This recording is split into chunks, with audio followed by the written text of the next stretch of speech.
High school soccer on Ticket TV is presented by Mainly Supplements,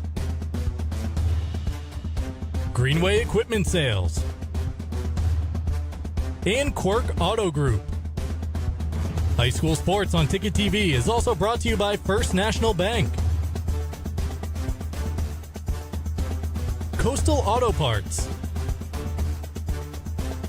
Northeast Driving School, The Neighborhood Early Childhood Center, Twin City Tire and Service, Down East Toyota, Midcoast Denture Design, Dean's Detailing, and by Mainly Eyes. The Bush Group from Next Home, Bombshell Beauty, and by Hermon Motor Company. Now let's get you out to the action on Ticket TV. Well, hello everyone, and welcome back to Pottle Field for the second night in a row. It's the Hermon Hawks and the John Bapst Crusaders getting ready to do battle under the lights. It's the final night of the regular season here in the fall high school sports season. I'm Mark Paulette. He's Adam Leach. Adam, last night it was a window open kind of night behind us here in the press box. I think tonight's a windows closed kind of night. Keep the window closed, stay warm. It's looking a little chilly out there. Right, yes. But a lot on the line tonight. It is not a meaningless end of the regular season game. Certainly for the Hermon Hawks, they're looking to wrap up a second consecutive undefeated regular season, won 14-0-0 in 2019. For the John Bapst Crusaders, they enter tonight in fourth place, their final game of the season. 5 and 6 behind them have already played their last game, so they're secure in at least fourth place. But there are 27 heel points on the line tonight for the Crusaders. If they were to get the victory, that would bump them all the way to second place. Yeah, and second place would be a good place for John Bapst to be because they would be able to play everything on home turf, on familiar ground. The only game they would have to travel in the playoffs would be to come here. And certainly if they already had a win under their belt here, that would be something that they would probably look forward to. So, and for Hermon, they want to keep momentum. They don't want any hiccups. They want to keep the train rolling. Yeah, without a doubt. John Bapst, a winner their last time out, snapping a 2-game win streak, and as we said for the Hermon Hawks, undefeated, looking for a 14th consecutive win. It is senior night here at Pottle Field. Lots of seniors to be recognized for the Hermon Hawks. We'll take a break in our pregame show before we get to that ceremony coming up next on Ticket TV. Welcome back to Pottle Field. Just getting set to recognize the seniors here on senior night for the Hermon Hawks. Let's send it over now to Hermon Athletic Director Rick Sinclair for the ceremony. Each athlete will be given a flower by head coach MJ Ball to present to their parents as a small token of appreciation for their support and dedication to their children and to the Hermon girls soccer program over the last 4 years. First senior, Ashlyn Allen, daughter of Shanna and Stephen Allen.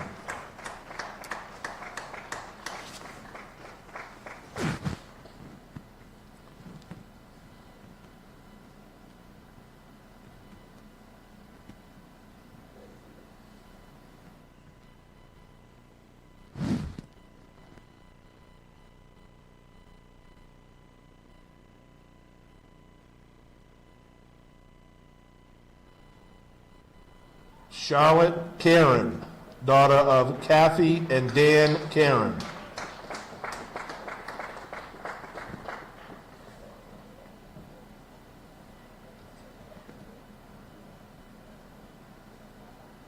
A lot of stuff going on down there.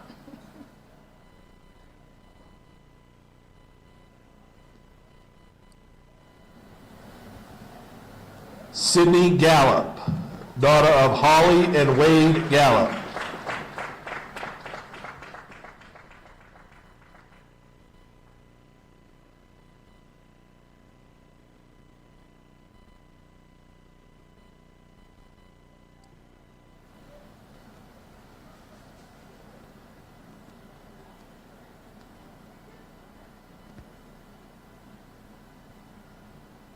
Madison Higgins, daughter of Lori and Tom Higgins.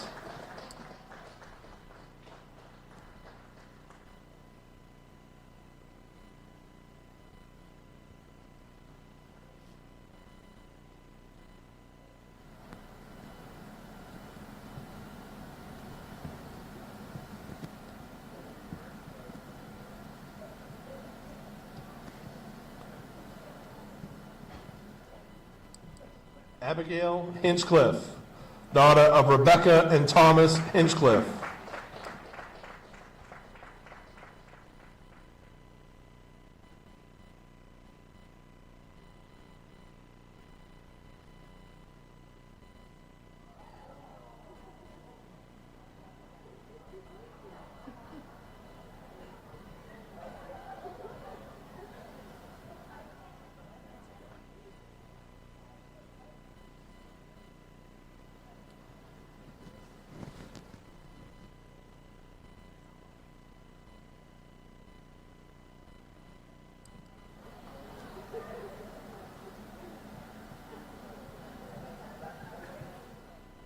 Annie Labonte, daughter of Lynn and Rodney Labonte.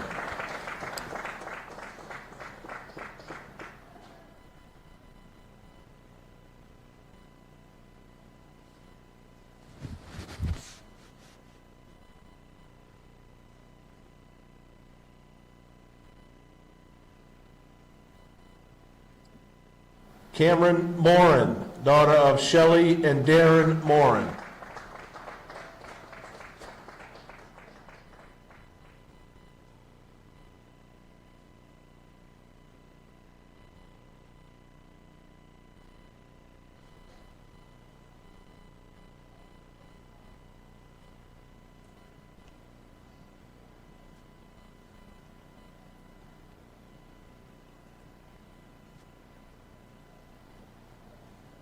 Alexis Raymond, daughter of Jessica and Isaac Raymond.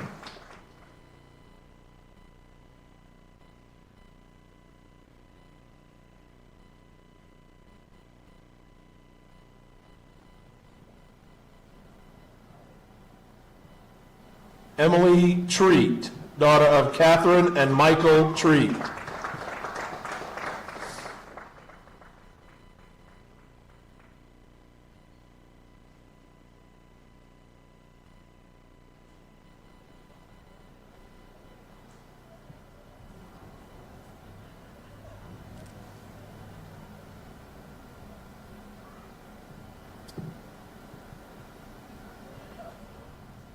Elizabeth Wyman, daughter of Shelley and Chris Wyman.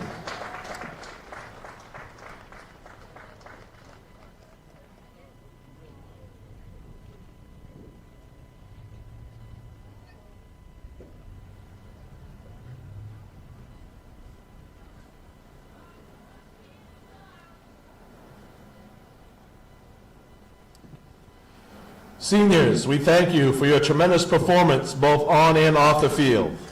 We thank you for the way you compete and the outstanding manner in which you represent Hermon High School and the girls' soccer program.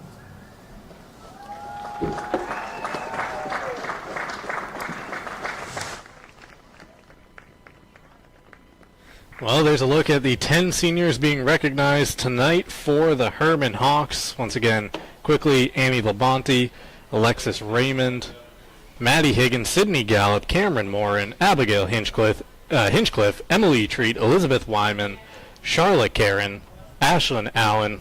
That's your starting 11 right there for outfield players. MJ Ball going with a all-senior lineup tonight on senior night. And no loss for talent in that group. That's an outstanding group that's going to take this game right from the start and try to put pressure on Bapst. High school sports on Ticket TV, presented by Mainly Supplements. Located near the Bangor Mall, Mainly Supplements is a fully stocked nutritional supplement store.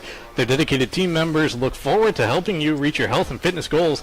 Mainly Supplements, located at 109 Bangor Mall Boulevard, Bangor, right next to Hannaford, and at mainlysupplements.com. As the teams make their way back onto the pitch for some final warm-ups ahead of tonight's kickoff, we will take a break in our pregame show. Ticket TV, back for the kickoff next. Welcome back to Pottle Field. It's the final night of the regular season for fall high school sports here in the state of Maine. The Hermon Hawks getting set to host the John Bapst Crusaders in a crucial final day match here at Pottle Field in the Class B North rankings. Mark Paulette and Adam Leach along for the call with you tonight on Ticket TV, which is presented in part by Quirk Auto Group. You can visit a Quirk Auto Group dealership in Bangor, Belfast, Augusta, or Portland, and at quirkauto.com. We're also presented in part by Greenway Equipment Sales. Nothing runs like a deer in Bangor and Ellsworth, and at greenwayequipment.com. Well, speaking of those standings in Class B, let's take a look at them right now. A lot of teams getting ready for the postseason as we speak. Hermon and John Bapst, this final test here tonight, as you can see, for the Hermon Hawks. They're looking for yet another undefeated regular season. Officially, it'd be their second in a row. The Hawks went 14-0 in the 2019 season. For John Bapst, they're looking for their 10th win of the season. They had a couple of those in the mid-2010s. And a lot is on the line, as we were talking about in the first segment, Adam. 27 heel points to be exact. If the Crusaders win, that would be enough to bump them up to second place, so ahead of Old Town and Ellsworth, right behind Hermon. And as you mentioned, the importance of it, that means the only place you would have to potentially go is back here to Pottle Field come the playoffs. Some pretty lengthy layoffs for both of these teams. What are we, Tuesday night right now? So John Bapst, they're expecting to play Saturday. That's right. And if all else holds, if Hermon gets the result tonight, they end the regular season undefeated. Bapst is looking at taking on Caribou. So the Crusaders would go in as the 4 seed. They would play Caribou, who they defeated twice during the regular season, 6-3 and 3-0. And that game would take place at Cameron Stadium, where the Crusaders have been able to practice a few times. So still bouncing around trying to find that home field. Looks to be Cameron Stadium moving forward, and the playoffs could be the first time that they officially get to play there. Right. And, you know, I think one of the things is getting out of that 4 or 5 slot so that you can be out of Hermon's bracket until the Northern Maine Championship. You give every opportunity for Hermon to get knocked off before you have to play them, and then play them on the biggest stage of the region. And so that would be a really big thing for them. Not to just mention the fact that if you could get this win, what that does to your confidence in being able to move forward. And I really think that that Ellsworth, Old Town, John Bapst trio of teams could be a toss of the coin as to who's going to come out on top. So having the home field advantage is going to be a really important thing for them. If you're playing at Cameron Stadium and you're used to being on turf, that's where you want to be. Playing on slick fields or grass fields can change the game in the favor of the home team. Yeah, no doubt about that. And Winslow and Waterville just behind John Bapst in the standings, but like I said, they've already finished up their season, so Bapst is secure for at least a top 4 finish in the regular season. Of course, the open playoffs this year, and Class B is a little wacky, where it's going to begin with a round of 16, but there's only 15 teams in the class, so Hermon gets the bye. They are through, and that means that they're off until either next Tuesday or Wednesday. They'll be awaiting a prelim, round of 16, whatever you want to call it, game between the 5 versus 12 teams. Their plan is to scrimmage Bangor on Saturday to try to bridge that gap until their next game. And wouldn't that be a fun game to watch? It really would, yeah. Two super talented teams at the top of their game. That really would be an entertaining game if it had some point value or something added to it. But still, that would be a great test. And that's the kind of thing that Hermon will need if they do indeed get back to that state championship. They're going to want something that will really push them so that they'll be prepared for a Cape Elizabeth or Falmouth or Yarmouth or one of those southern teams that are also very strong. High school sports on Ticket TV, brought to you in part by First National Bank. Dream first because you can. Member FDIC, equal housing lender. Counting down the seconds until kickoff tonight at Pottle Field. We'll take another break in our pregame show and be back to meet the teams ahead of tonight's match. Welcome back to Pottle Field. High school sports on Ticket TV, brought to you in part by Mainly Eyes. You'll see the difference inside the mall, the Bangor Mall, and at mainlyeyes.com. The teams getting introduced right now on the pitch. Let's meet the John Bapst Crusaders ahead of tonight's contest. As you see the roster right there on the screen. Starting tonight for John Bapst, it's Aubrey Hanscom, Casey Kimball, Jenna Perkins, Gracie Susie, Allie Campbell, Natalie Pepin, Emma Coleman, Allie Jones, Samantha Mitchell, Claire Gattani, and Ruby Dwyer in net for the Crusaders. And for the Hermon Hawks, as we told you in an earlier segment here in the pregame, it is an all-senior starting lineup here tonight on senior recognition night. That's outside of goal, at least. Bella Bowden in goal for the Hermon Hawks. She's followed by Annie Labonte, Alexis Raymond, Maddie Higgins, Sydney Gallup, Cameron Morin, Abigail Hinchcliffe, Emily Treat, Elizabeth Wyman, Ashlyn Allen, and Charlotte Karen to round out the senior starting 11.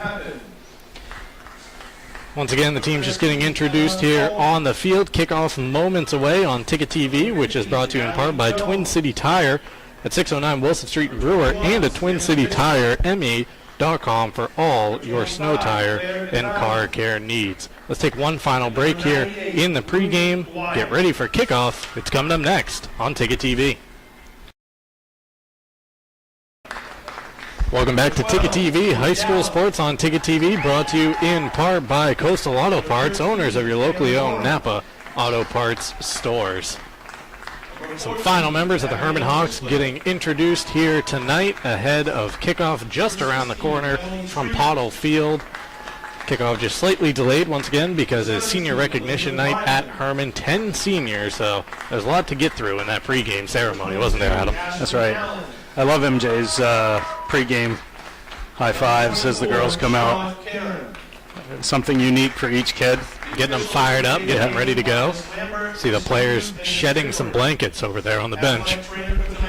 Well, at this time, the teams have been announced. We will now turn it over for the playing of the national anthem. Take a moment to recognize Hermon Senior Siggy Gallup. Last Thursday, Siggy Gallup broke the Hermon school scoring record and now is the all-time record holder with 107 goals and counting. Congratulations.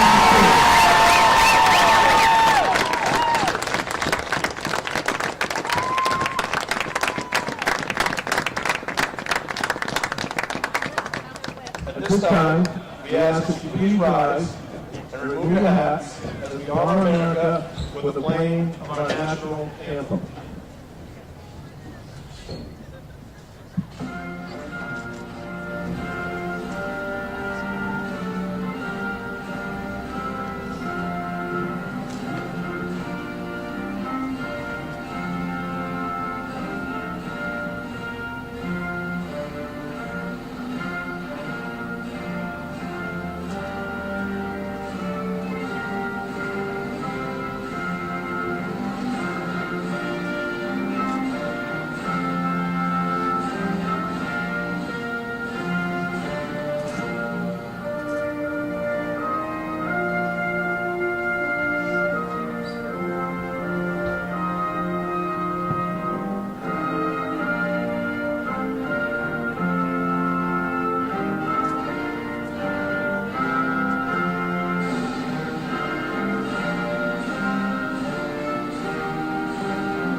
Kickoff is coming up here in just a few seconds. The teams gathering before making their way onto the pitch to get this one underway from Pottle Field. High school sports on Ticket TV, brought to you in part by Midcoast Denture Design, because everyone deserves an awesome smile. Visit MidcoastDentureDesignMaine.com. Mark Paulette, Adam Leach on the call for you tonight. Adam, let's get some keys to the game for both of these teams ahead of tonight's contest. Keys to the game brought to you by Tim Bush and the Bush Group, real estate agents with next home experience. The Bush Group is ready to help you with all your real estate needs, whether it's buying, selling, or investing.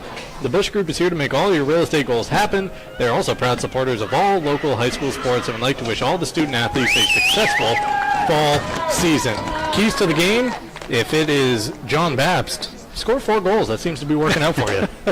It might be a tall ask to put 4 in the net against Hermon, but I think, in fact, what John Bapst needs to do is shrink the game, try to shrink the field, and try to shrink the clock What I mean by that is to slow things down, because if you're getting a shootout, you're probably not going to come out on top. For Hermon, they're the undefeated team, and you play the game by your terms. So they've really got to establish the tempo, ball control, field position, and do the things that they're accustomed to doing. Yeah, the John Bapst Crusaders in wins so far this year. Now, they had an 8-game win streak from September 20th through October 11th. They're averaging over 4 goals per game in victories, less than a goal allowed per game, so it's a very clear winning formula there. Overall, just over 3 goals allowed per game, just under a goal, 3 goals scored per game, just under a goal and a half allowed per game. For the Hermon Hawks, they've outscored opponents this year 74-7. Yeah, and that's a testament to their focus, their depth, the quality at every position. You can't call off the dogs when every dog is going, knows what to do. So that's how you produce that. John Bapst really, the good defense and keeping balls out of the net is probably where they want to keep the focus, so that if this is a 1-goal game, they've got a chance to win. We are underway from Pottle Field. It was John Bapst getting the ball rolling, and now Hermon jumping on to possession. Trying to make her way down the near sideline was Emily Treat. Once again, all seniors out there for the Hermon Hawks tonight. The Crusaders, they have a couple of seniors in their starting 11, so a much younger side on the pitch right now, tilted towards John Bapst. Hermon regains possession and now trying to work it back towards the midfield area.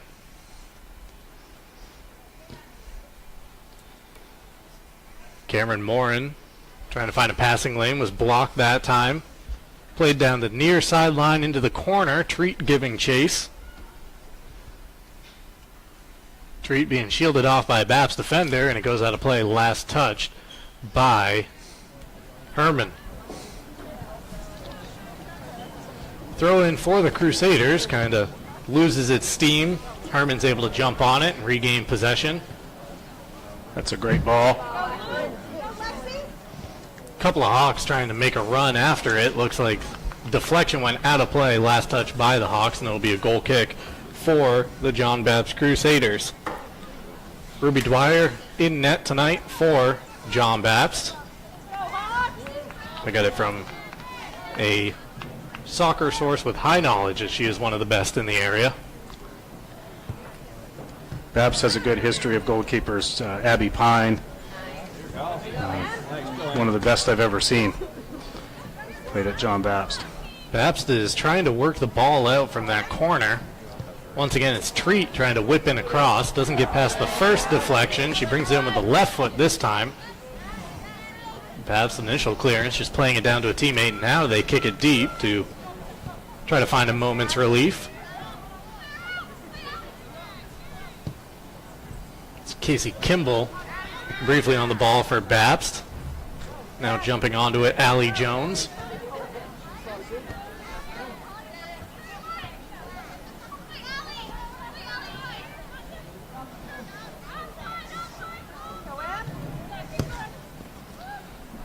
Nice pass that time from Kimball.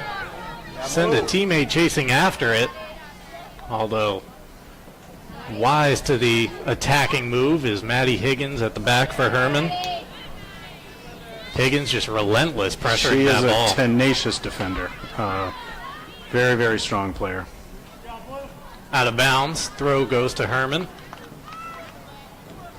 See the players over there on the far sideline as the Hawks go over to retrieve the ball. A lot of them under blankets. I do not judge them one bit. If I was outside, I'd have about 3 on me right now. No, it's toasty up here in the press box, though. I might have to start shedding layers at some point. So Hawks with possession of the ball going down that far sideline. Running out of real estate and having the patience to wait for some teammates. So Hermon keeps possession of the ball. And with Sydney Gallup being dispossessed right there. yeah, Pepin is looks like she's up to the challenge right now with Sydney Gallup. And how would you approach that as a coach where take Bill Belichick's motto, or his perceived motto anyways, where you take out the opposition's best player, make everyone else beat you.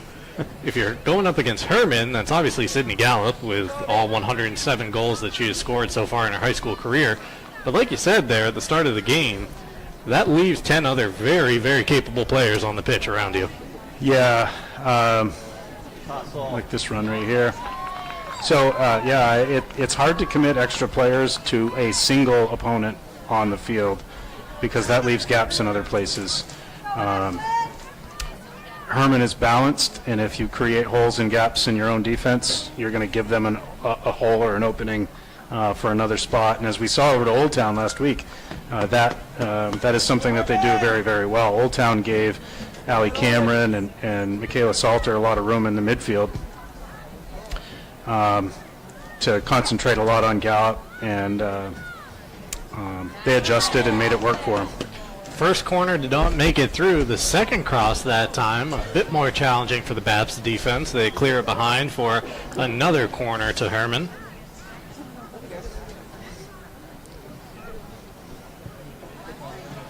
Swung in again. This one takes a bounce before Ruby Dwyer is able to grab it right near the edge of the net. Dwyer sends it downfield. It's Bapst looking to alleviate some of the early pressure from Hermon. That pass is cut out by who other than Maddie Higgins, and she knocks it deep. Giving chase at the other end for Hermon is Abigail Hinchcliffe. Hinchcliffe is forced off the ball.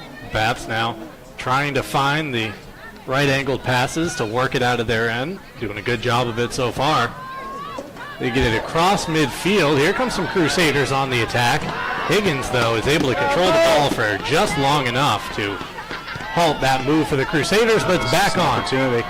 Jumping onto the ball, Claire Gattani, her shot to the far post, and it's Bapst with the first goal of the game. The John Bapst Crusaders jump on top just over 6 minutes into tonight's contest. It was a top-class finish. Guess we're having some difficulty with our replay machine here, but yeah, that was coming down the far side, cutting into the box, and then blasting it more just to the top of the goal, right to the crossbar, a little beyond the outstretched hands of Bella Bowden. Yeah, you saw Hermon center back that stepped forward to play a ball, and then they lost possession, and that opening, the Hermon defenders didn't squeeze to cover up the middle, and that allowed that ball to get right through and put Gattani in a very good position to make that shot. But a very good shot. That had to be in the right place with the right amount of power. She hit it just right. A goal scored with 33:58 remaining here in the first half, and that's a perfect start for head coach Steve Lammert, who has ideas of making the short trip back to Bangor with all 27 heel points that are on the line in tonight's matchup. So this will be interesting. So what happens next? Do you continue with a same game plan now that you're Bapst and you're playing with a lead, or do you go into that mode of just trying to really make sure you shut things down and try to preserve a lead?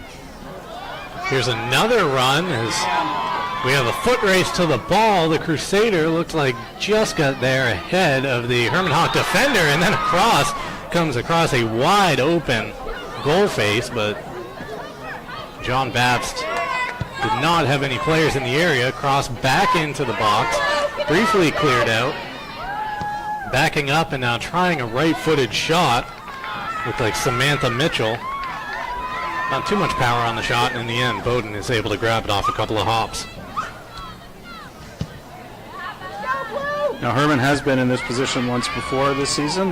They got behind against Ellsworth, and then just unleashed a withering response to it, putting something like 40 shots on goal. Yeah, they were down 2-0 in that game, ended up with a 6-2 victory over Ellsworth back on October 5th. To put it in perspective, how often Hermon has trailed this year. Over their last 5 games entering tonight, they had outscored the opposition 27-1. 6-0 win over Caribou, a 6-1 win against MDI, 3-0 at John Bapst, 5-0 at Old Town, 7-0 at Presque Isle. So the current scoreline certainly a rarity when the Hawks are on the field. Team is battling for possession right around the 30-yard line here at Pottle Field, which doubles as the gridiron for the Hawks football team. That's a dangerous spot on the field to have turnovers, because you get about 35, 40 yards out from goal and you're transitioning to offense. And if you turn it over there, it's very easy to get behind the defense. Hermon with some nervy moments here at the back, but coming away with the ball, trying to play it out is Treat. Treat lays it off for Cameron Morin. She knocks it about 20 yards ahead before Bapst jumps back on the ball.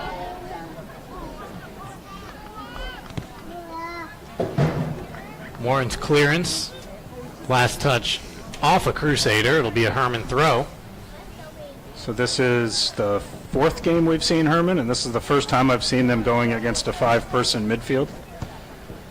So they're matching person for person in the midfield against Hermon, and that is causing Hermon to work a lot harder than they're accustomed to. That's something we saw in last night's game. We were here for the boys matchup between John Bapst and Hermon, and the Crusaders just had a huge advantage in that midfield, not from both from a numbers standpoint, but also just from a winning possession. Yeah, last night the John Bapst boys had so much room. So not only they're outnumbering the Hermon boys 5-3 in the midfield, so there's always extra room. Here's Sydney Gallo jumping on the ball. Always dangerous down there. Cross. Bowden just got a touch to it. And Bapst is able to clear it from in front of goal. Now a whistle and a free kick to the Crusaders. So usually that's the comfort that Hermon has had in the midfield for girls is having lots of time and space, and Bapst is doing a really good job of closing down a lot of those passing lanes and making it work. Not to mention their offensive pressure has caused some of Hermon's mids to have to drop back and help their defenders.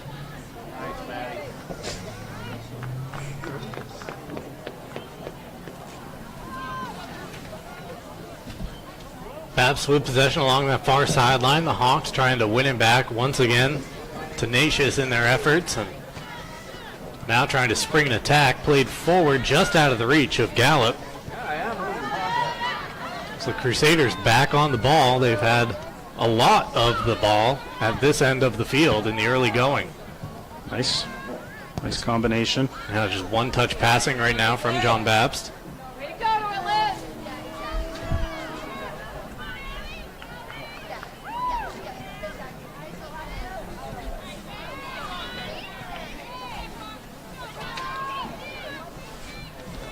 5 substitutes ready to check in here for Hermon. Full sail line changes tonight. It feels like a hockey rink out there on the pitch. So MJ Ball working it as if this is a hockey game, I guess.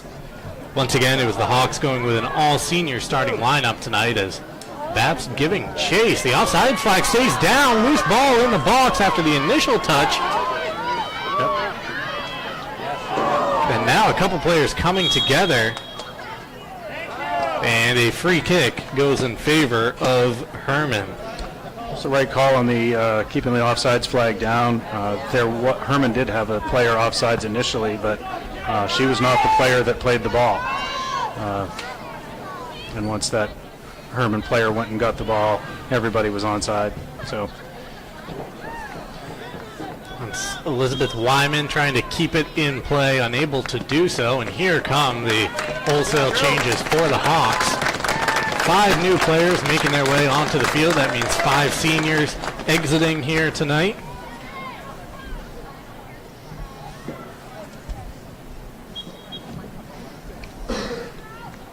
About half of tonight's 10 starting seniors, regular starters in MJ Ball's normal 11.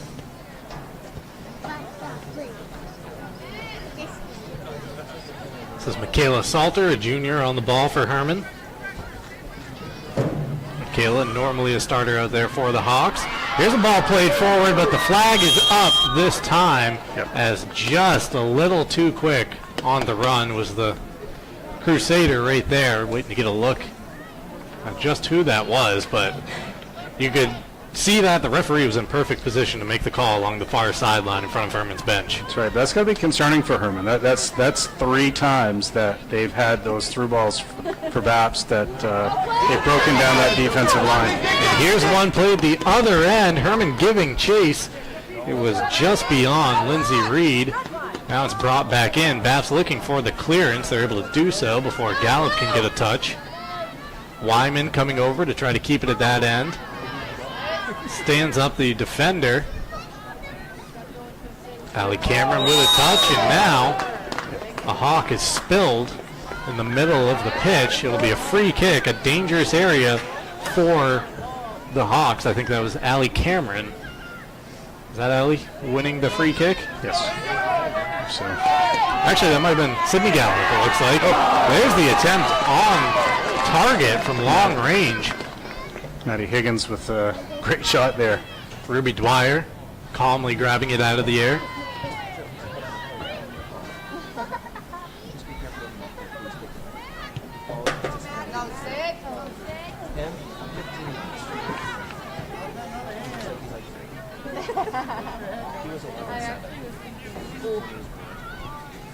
Both teams trying to gain the advantage in the midfield area. It's Bapst coming away with it.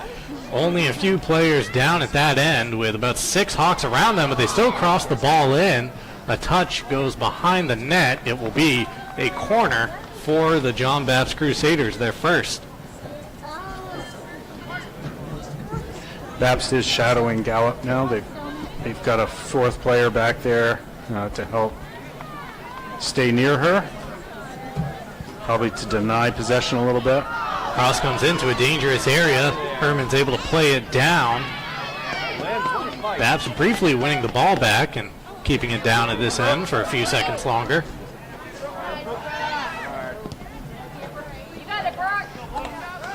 Bit of a heavy touch that time from Brooke Gallup, but in the end, no harm as last touch by the Crusaders out of play. Higgins fires the ball back in. It comes down to Gallup. John Bapst jumping on the loose ball. That pass took a deflection off of Michaela Salter out wide, and now it's the Hawks with possession. Look at that pass, setting up Sydney Gallup. Gallup is through on goal, and Gallup puts it through the uprights. Might have lost her footing at the end. Best opportunity in the game so far for the Hermon Hawks, as you see Gallup galloping into your screen. Yeah, looks like she just blew a tire there near the end. You know, a little choppy ground. It's not that would be an excuse, but well played by the keeper too to back off, and then look for that opportunity to step forward and force the shot. Probably when Gallup didn't want to pull the trigger. Ruby Dwyer once again, a sophomore in goal for the John Bapst Crusaders tonight. I was going to say a second ago what Hermon's been doing a lot of dribbling. Need to get back to their passing game a little bit and start sharing the ball to cover better space. And right on cue, that's what happened with that opportunity for Hermon to get a shot on goal. Out to play along the far sideline right in front of the Hermon bench as they get ready to throw it back in.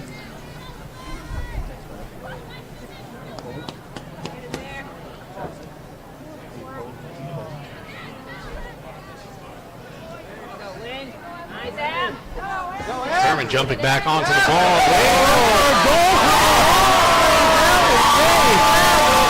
How's that for time this one?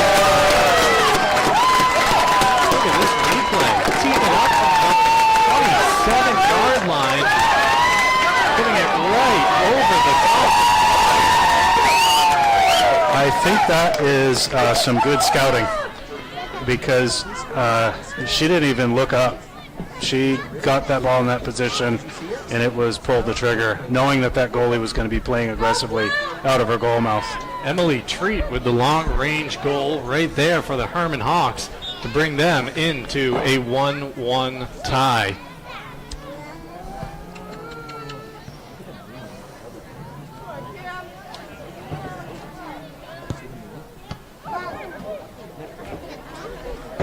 Now this response will be crucial for John Bapst. They had the momentum in the first part of this first half.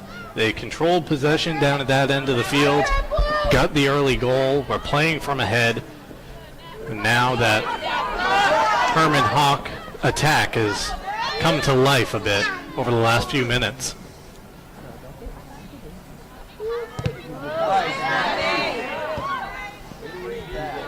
Knocked out of play that time by Jenna Perkins.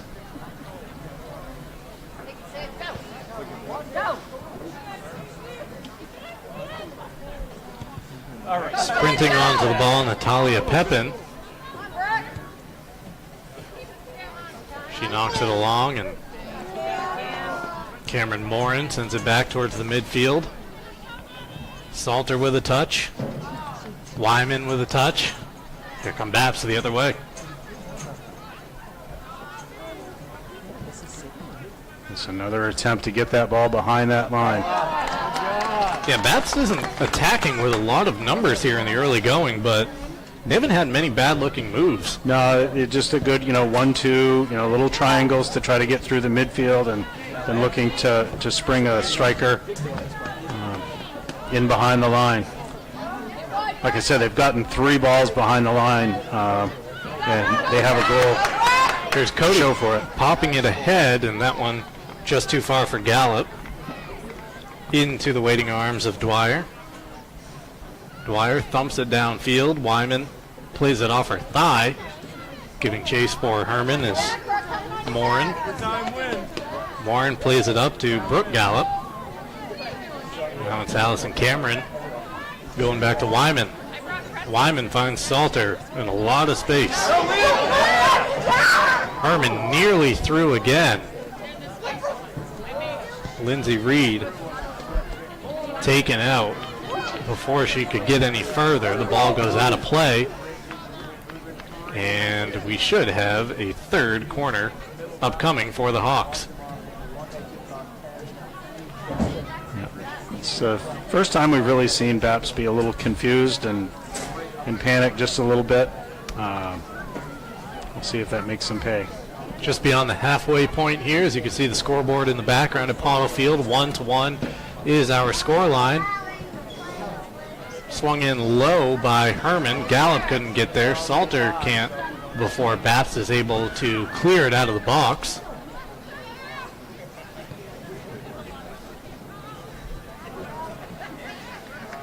Nice touch taken wide there by a Crusader. Played across midfield. And trying to go back on the attack once again is John Bapst. Everywhere they turn, there seems to be a Hawk around them at the moment. Again, that's a tough turnover right there, but fortunate. A lot of blue shirts. Yeah, you can see just how many blue shirts are getting back now in defense after Bapst was able to find their way through in the early going.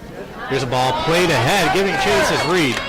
Lindsay Reed trying to get around a couple of defenders. Slams on the brakes. Now maybe looking for a teammate. Well done. Cross comes in here behind the attack, and it's knocked out for a throw along the far corner. Number 5 for Bapst. Casey Kimball is shadowing Gallup. Reed gets the throw back in. Ball has stayed in play for the time being, and now it's John Bapst able to get it out. What can they do going the other way?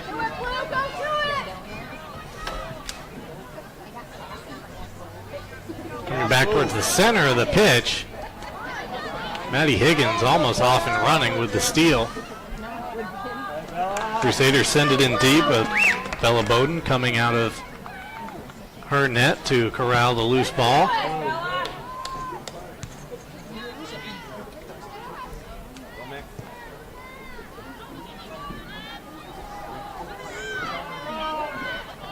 A flag up along the far side. The Lions person was looking for a foul, but it's the center ref's decision. Overruled that time, and here comes Hermon at the other end. Gallup trying to get there. A couple Crusaders shield her from the ball. And then taking a ball right off the shoulder. Brooke Gallup. I'm sure she has the adrenaline flowing right now, but if one of us were to go down there and take a ball at that range, at that speed, in these temperatures, it would not feel great. No, call 911.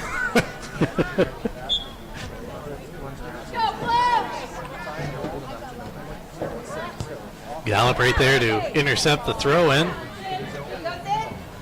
Sydney Gallup trying to spring Reed down the sideline. It's knocked out of play. Last touch by Bapst. Reed brings it back into Gallup. Brooke Gallup finding Allison Cameron. A turnover in the midfield. Bapst winning possession. Might not have been aware of exactly what their surroundings were at that point, trying to spring a pass out wide when had some room to work with.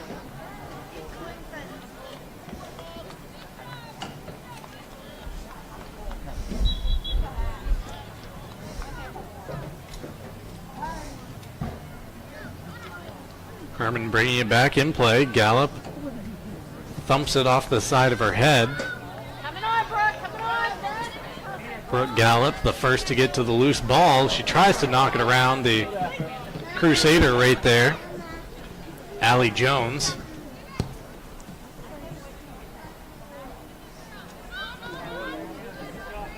Here's Higgins at the back. She loses her footing, but is able to knock it ahead to Reed. Reed's pass ahead to Gallup. Just couldn't get the run around the defender as it's intercepted nicely. Loose touch there, out of play for a Bapst throw. Ref just holding up play here for a second.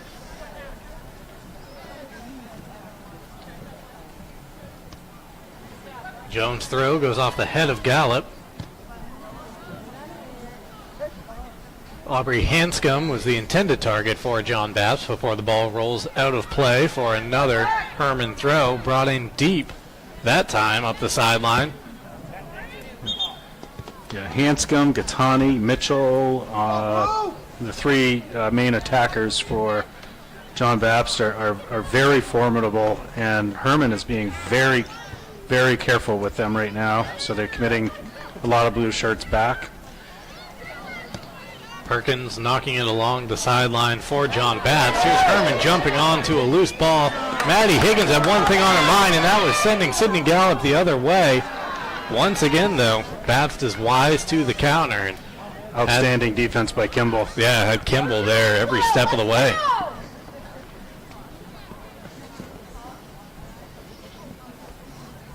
Hawks will let it roll out of play. Get a brief breather here as Higgins comes over in front of us to take the throw. She sends it into an open space where Gallup's the first to touch. She lays it off to Salter. Salter trying to dribble her way around a defender. Now plays it back for Wyman. Wyman back to Salter. Now coming into the picture, Allison Cameron. And Bapst is able to win it back.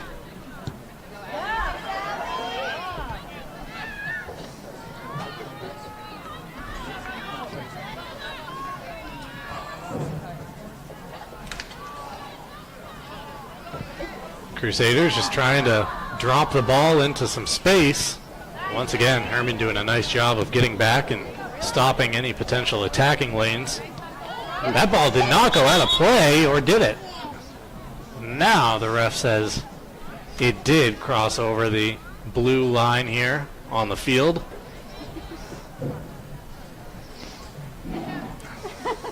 Not the hockey rink blue line. Not the hockey rink blue line, although it may feel like it tonight. Here's a left-footed shot that is deflected down, and jumping back onto the ball and scoring is Aubrey Hanscom, not to be denied on the first attempt. Left foot shot was blocked. She said, let's try the right. Look at her follow the shot. Aubrey Hanscom putting the John Bapst Crusaders back in front with 12:43 remaining in the first half. Yeah, good hustle by Hanscom to get the second shot, to be in position for it.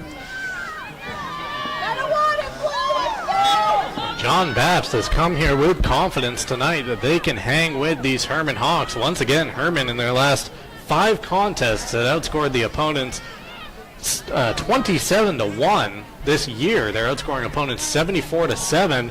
This is now only the 3rd time that the opposition has scored multiple goals against the Hermon Hawks here on this final night of the regular season.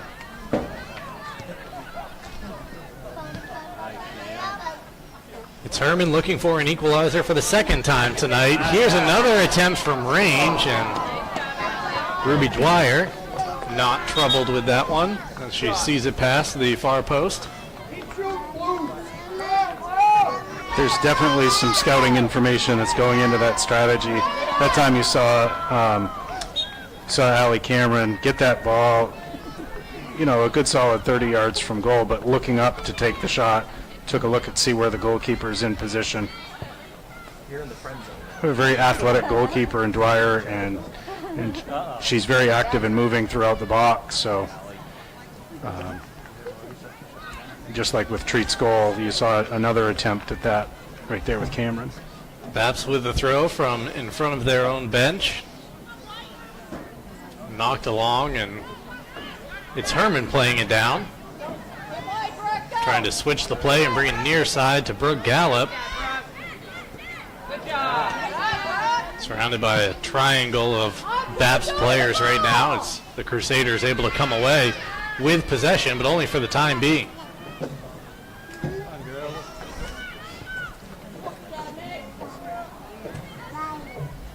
Attempted pass that time from Michaela Salter. Rolls along to Ruby Dwyer. Dwyer will boot it down to the midfield area off the head of Wyman. Heavy touch right there from Cameron Morin, although she is able to hold off the Crusaders and keep possession, but an errant pass that time. Talia Pepin sending it deep, picked out by Hermon. Allie Jones trying to go over the top of the Hermon defense once again. That seems to be the method of attack here for John Bapst. Go over the top rather than trying to make your way through this well-organized Hawks back line. There's Gallup shouldering off a defender, but a whistle comes in, and ref says a bit too much muscle that time from Sydney Gallup.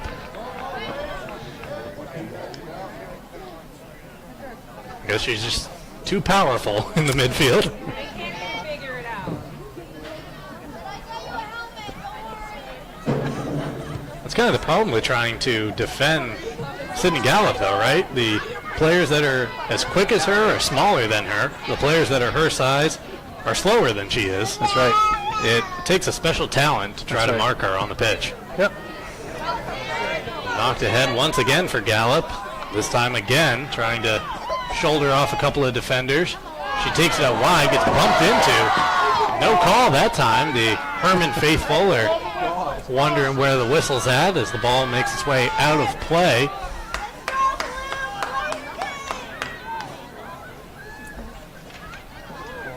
Sydney kind of getting the LeBron treatment here tonight, where maybe he doesn't get the same calls that a smaller player might get making his way down the lane. I think Casey Kimball and Sid Gallup are getting to know each other really well out there. I wonder if they're Facebook friends. Here's the Hermon cross, an outswinger. It is deflected wide, and then a final touch goes off of Hermon for a goal kick. So if they are Facebook friends, they might unfriend. Yeah, they might not be after tonight. Things getting heated out there on the pitch. It has been a very entertaining 31 and a half minutes so far tonight from Pottle Field. The John Bapst Crusaders with the lead 2-1. Once again, it's the Hawks intercepting a free kick and trying to set up their attack. Brooke Gallup plays it to Allie Cameron. Elizabeth Wyman right there to make sure that John Bapst can't run the other direction.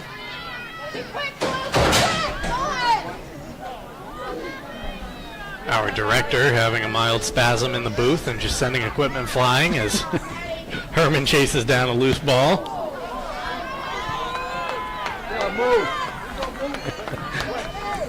Not sure what happened. I saw the reflection off the window in front of us. I saw a body going one way, a lot of equipment going another. Here's Sydney Gallup. Look at that cross.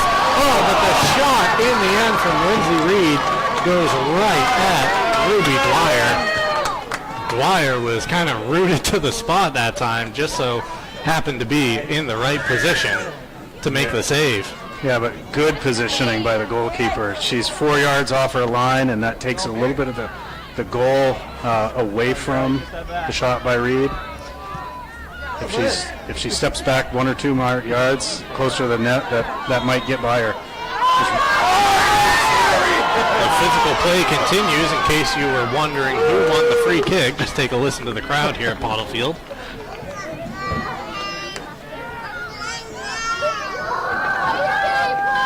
Even the newborns getting in on the action, not pleased with the call. Gooing and gawing at the ref.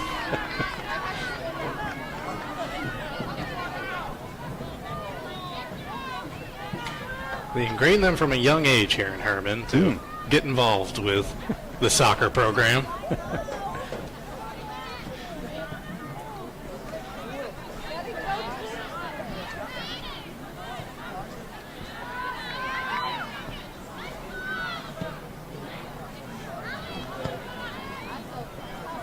A failed clearance the first time and the second time, but eventually looks like we have an accidental handball there and free kick going the other way in favor of Hermon.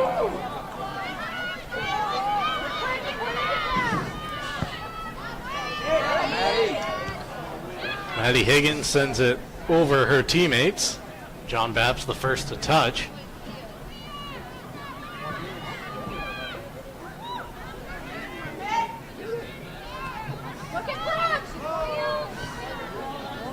Cameron playing the ball out wide, giving chase to that Annie Labonte, one of the seniors in the starting 11 tonight for the Hawks.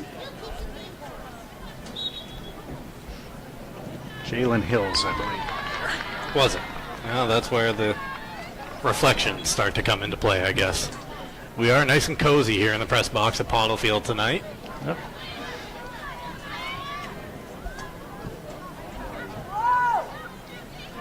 Higgins playing it back into the midfield area, making a nice turn and ensuing run that time, but dispossessed in the end. Brooke Gallup trying to win back possession, and she will win a free kick for the Hawks inside the final 5 minutes in the first half. It's John Bapst leading 2-1. Maddie Higgins parked at about the 35-yard line here at Pottlefield. You hear the crowd getting excited behind her. They want to see another long-range goal from the Hawks. Higgins goes for it. Backtracking for a second there was Ruby Dwyer, but in perfect position to snatch the ball out of the air. You want a little more air, and you want that ball to the far post to give a runner to get a chance to get onto that. Deflection out of play. Throw will stay with John Bapst. That was Jenna Perkins bringing it back into play for the Crusaders.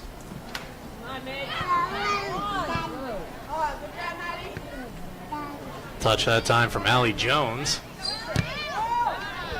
That ball appeared to take a deflection. It will stay with John Bapst.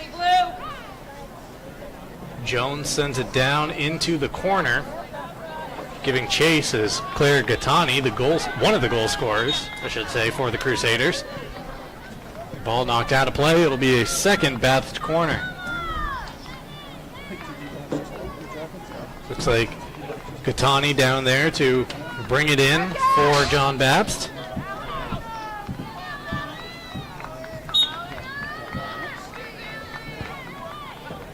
Swung into the near post, doesn't get past the first line of defense. This time she plays in a cross over everyone's head. Ball. Yeah, it was.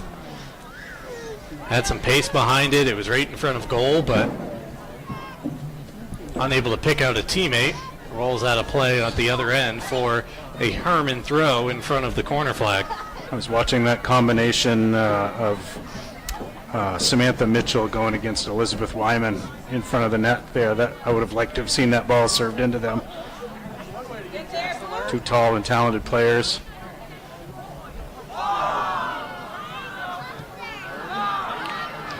Bapst player loses her footing along the far sideline. Is able to find a teammate. That's something we've seen a bit here tonight. It is the final day of the regular season. The field maybe a little more beat up or used, I'll just say, than would have been at earlier points this year.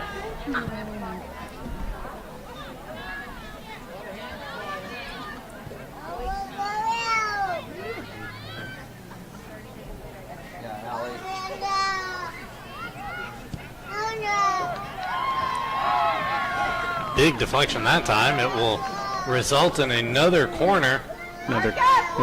Look for this here. Look for number 21, Bapst, right in the middle, right there. Samantha Mitchell, and the ball makes its way off the crossbar to deny John Bapst for a third time tonight, or what would have been a third goal of the night. Hermon plays it short to try to make their exit, and now they do.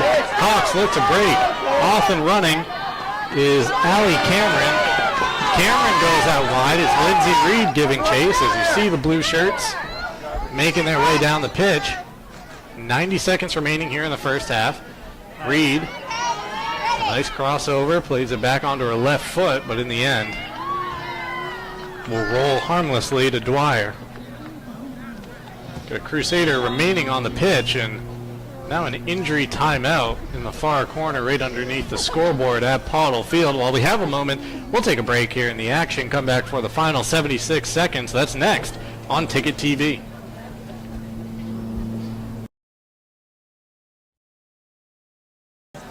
Welcome back to Pottle Field. Play getting set to resume after the injury timeout. An injured Crusader on the pitch. High school sports on Ticket TV, brought to you in part by Down East Toyota, located 652 Wilson Street in Brewer. All roads lead to Down East.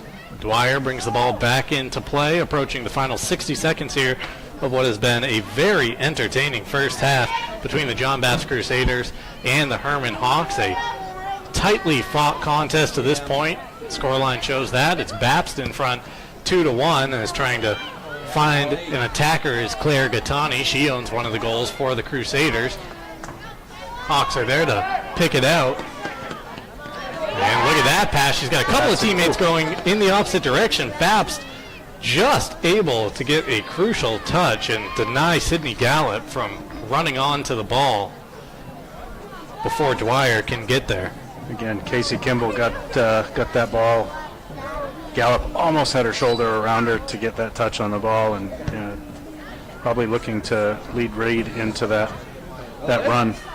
There's Reed giving chase. Yeah, and Gattani and Hanscom, the two goal scorers for Bapst tonight, but what Kimball has been able to do in defense, going toe-to-toe with Sydney Gallup, has not gone unrecognized as well. Final seconds tick off. That is the end of the first half. 2-1, the John Bapst Crusaders in front over the unbeaten Hermon Hawks. One half of play remaining in the regular season of high school soccer for both of these teams. We will bring you that action following our halftime show. That's coming up next, right here on Ticket TV. Back to Pottle Field here as the Hermon Hawks find themselves in an unfamiliar position, trailing 2-1 at the break to the fourth place John Bapst Crusaders. High school sports on Ticket TV, brought to you in part by the Neighborhood Early Childhood Center in Bangor.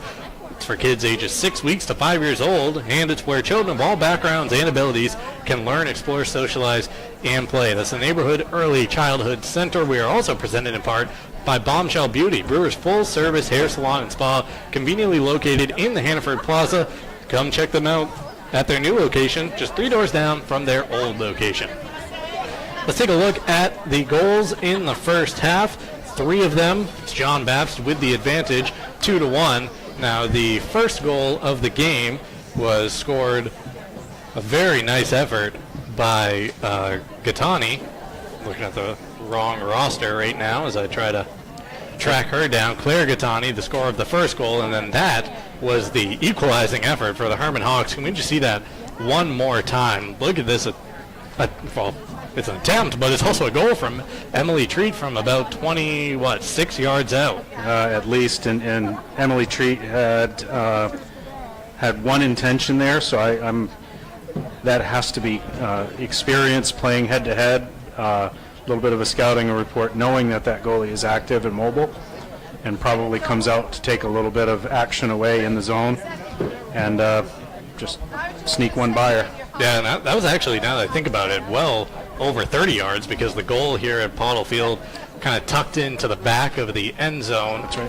Where you can see the yard markers of the football field. She teed that one up from about 25 yards out and then sailed over the goalie's head. So that leveled the score at 1-1 in the first half. And then it's John Bapst with just inside of 13 minutes remaining. You watch Hanscom follow her shot to pick up that rebound. Yeah, first attempt with the left foot denied. She is able to jump back on it, find her way around a couple of Hermon Hawk defenders, and slot it into the back of the net.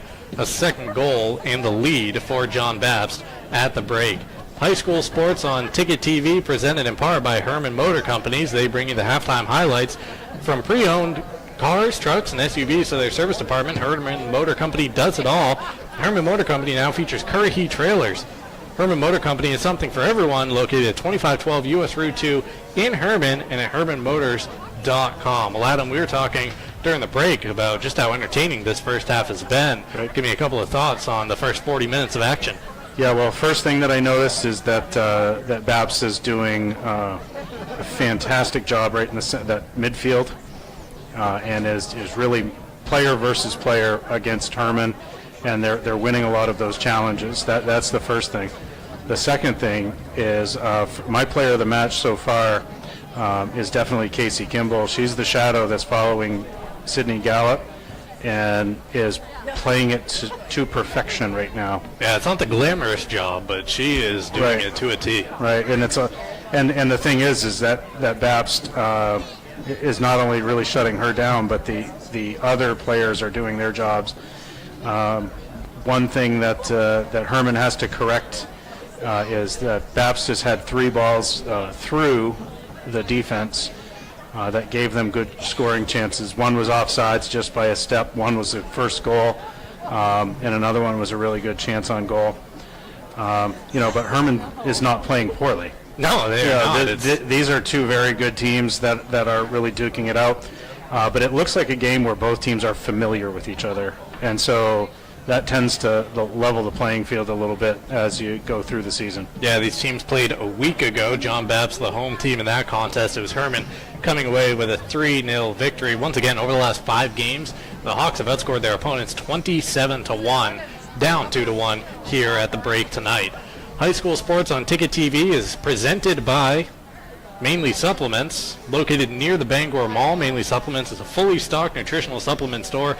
Their dedicated team members look forward to helping you reach your health and fitness goals. Mainly Supplements, 109 Bangor Mall Boulevard, right next to Hannaford, and at mainlysupplements.com. We're about 4 minutes away from getting the second half underway here at Pottle Field between the Hawks and the Crusaders. We'll take a quick timeout right now on Ticket TV.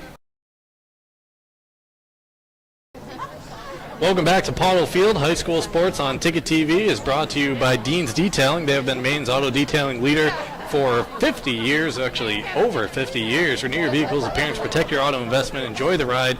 Book your appointment at deansdetailing.com. Back here at the half with the John Bapst Crusaders leading the Hermon Hawks by a 2-1 scoreline. And Mark Paulette, Adam Leach, along with you for the call tonight. Let's take a look at the program histories for these 2 teams, beginning with the visitors from John Bapst. You see some recent records right there. A 9-win campaign, their last time out in the regular season. 11 wins in 2017. They had 10 wins in 2016. This is actually a John Bapst program that since 2015, and if you count this regular season, 52, 28, and 3. So they've had their fair share of success. Yeah, always right in the hunt. Always have good athletes, always well coached. John Bapst in recent years bowing out to Presque Isle in a North quarterfinal in 2019 and Madomic Valley in a prelim in 2018. So some of the seniors part of those matches that are on the pitch tonight. For the Hermon Hawks, you really can't find a more pristine program history in the North than what Hermon has put together over the last decade or so. If you count this year, going back to 2011, the Hermon Hawks are now 125, 9-5 in the regular season. They went undefeated in 2019, 2016, 2013. And Adam, you're someone who was part of kind of the beginning of this run here at Hermon, coaching those early years in the 2010s. Yeah, 11, 12, and 13. And when you've got 5 or 6 really superior players in each grade level, and it just keeps reloading. You graduate a good group like you're seeing out there tonight, and then another great group of 8th graders rises up and fills those slots, and it just keeps recycling itself. So, that old saying that you don't rebuild, you reload, that's definitely what happens here. And from 2011 to 2019, 2018 was the only year that the Hermon Hawks did not find themselves in at least a regional final at the end of the season. Hermon, over the last decade or so, really 9 seasons, they have 6 trips to the regional finals, 3 trips to the state championship. The program's still looking for their first title, looking to avenge a loss 2 years ago to Cape Elizabeth at the end of an undefeated 2019 season. Right. MJ Ball, you would think, certainly as the club, to make it back there once again this year. Yeah, and a game like this might be just what the doctor ordered for Hermon, to have a really solid test and have a little bit of adversity, have to work through some challenges out on the field, have to sort out some issues, and I'm sure that was part of the conversation on the sideline just now, and look for Hermon to try to step up their game second half. Hawks are back on the pitch. Here come the Crusaders ahead of the kickoff for the second half. Well, we have a moment. Let's just get some keys to the game for this second half. And Adam, this time we'll begin with the home team, the Hermon Hawks, because they are trailing here at the break. Unfamiliar territory for them. Yeah, right. Yeah, this is something where we said at the beginning they have to play like the 13-0 team and establish what they want to do. And we'll see if that can happen here. And for the John Bapst Crusaders, find yourself ahead at the break. Do you worry at all that maybe you have stirred the beast a little bit and it's coming in the second half? So how do you approach that from a tactical standpoint? You can go one of 2 ways with this. It's like John Bapst just had a fantastic first half. Here's a good opportunity for Hermon. Early on is the Hawks with a chance, playing it out wide, and then a right-footed effort from Emily Treat is corralled by Ruby Dwyer. Treat was the goal scorer for the Hawks in the first half, and is that as simple as the talk kind of is at halftime for John Bapst? Hey, it is working. It's working, but we've laid out. But you have to kind of also respect the power that Hermon has, and at some point you have to start looking at the clock as your opponent. Just over 60 seconds into this second half, it's the Hawks and Crusaders battling for possession along that far side. Once again, it looked like the ref along the far sideline wanted to, or looks like saw a foul, but looks like they were calling a handball, and the center official saw that as unintentional. Play continuing there. John Bapst now working their way back and trying to find a lane along that far sideline.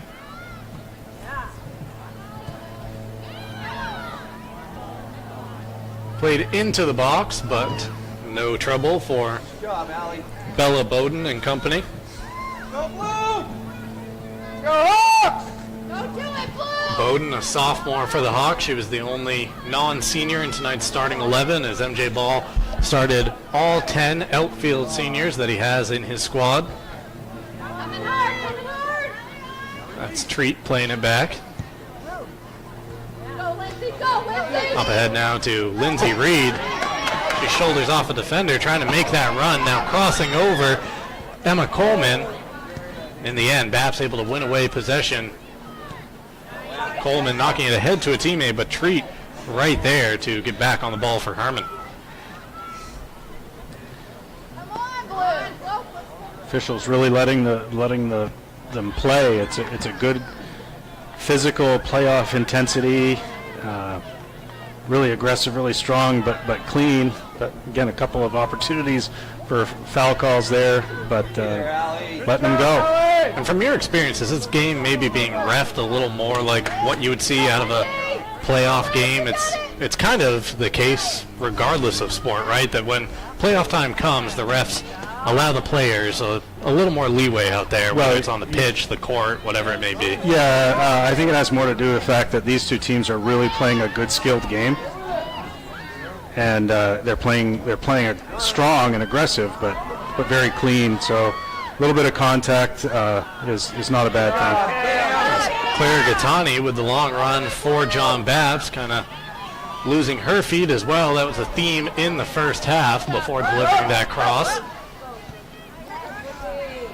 Hermon trying to break the other way. Sydney Gallup with a touch. She has been held relatively quiet to this point in the match. And that enough will merit some congratulations from the John Bapst Tactics, I think, to this point in the game. Yeah.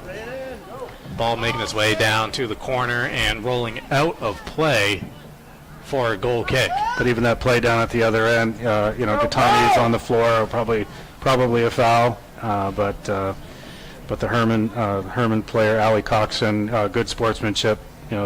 Pats her on the back, check, make sure she's okay. Referees see that and know that kids are just playing hard, and there was no reason to blow the whistle to disrupt the flow of play.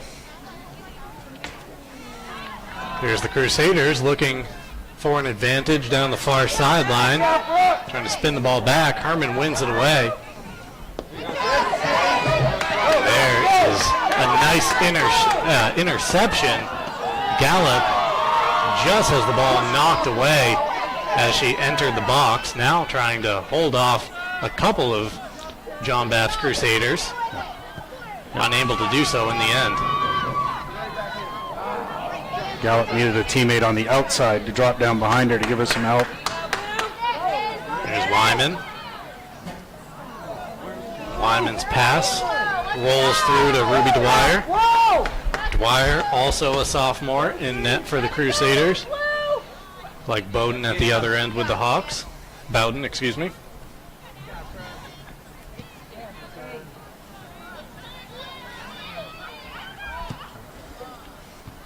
Bapst once again trying to play a ball over the top, a whistle, and is that inadvertent handball that time? Setting up a Crusader free kick.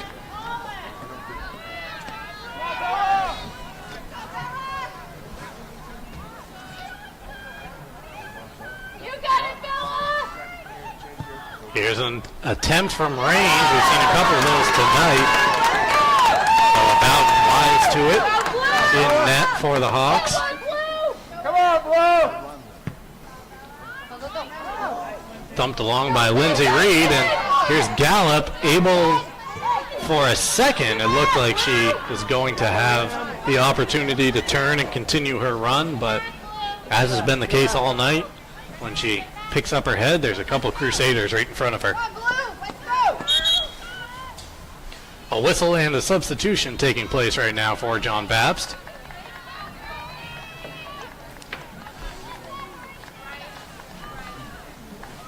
Come on, Blue! Here we go, Blue! Let's go, Hermon!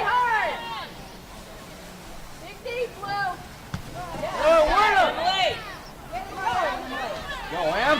Here's Treat trying to slalom her way through a couple of defenders. It's not knocked back, but possession regained in the midfield by Hermon.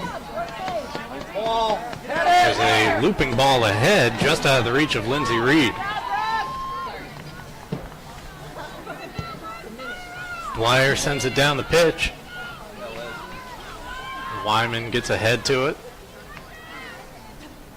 Out wide, Brooke Gallup. Gallup, nicely winning that matchup, getting the ball back. Reed Sends Gallup near the sideline.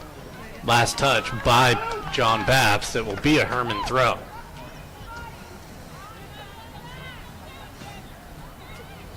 See that good spin. Gallup with a poke, trying to play it forward. Ball's cut out before it could make its way to Reed. At the other end here, the Hawks defending. Possession is given back to John Bapst. Natalia Pepin. Yeah, she's had a great game too for John Bapst. She's really in that defensive center mid role and has handled a lot of pressure from Cameron, from Salter, from Wyman, but also ignited the offense too, really starting with good passes, playing to space, what you see right here again. Bapst playing it forward, and now they're able to continue that run down the far sideline. Here comes the early cross. Nobody home before Bowden makes her way over. Fall on the loose ball. Well, in the pregame, Adam, right before kickoff, you mentioned for John Bapst trying to shorten the game. They're approaching 9 minutes shaved off the clock here in the second half. Relatively unharmed to this point. How do you think the Crusaders have done, not only in their setup, but then executing the plan so far in the early going here in the second? Yeah, you know, if Pepin's got the ball the whole game, you're in good shape. But yeah, they're still doing a lot of the same things that they did in the first half. Hermon's getting a little bit more pressure.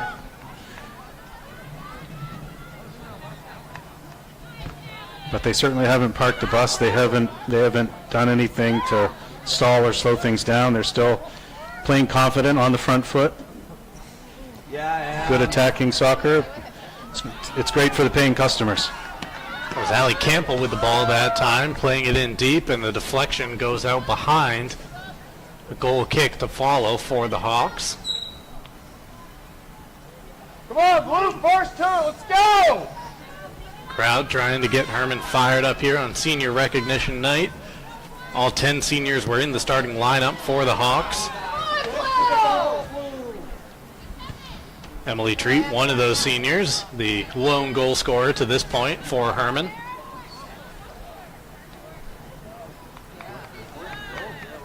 Free kick awarded to the Hawks. Or is it a throw? No, it appears to be a throw, so the ball made its way out of play. Makes a little more sense there. A bit confused as to what took place, but the ball just made its way out of bounds. This is, Here comes Hermon going the other way. Backtracking and just playing the ball safely out that time for John Bapst.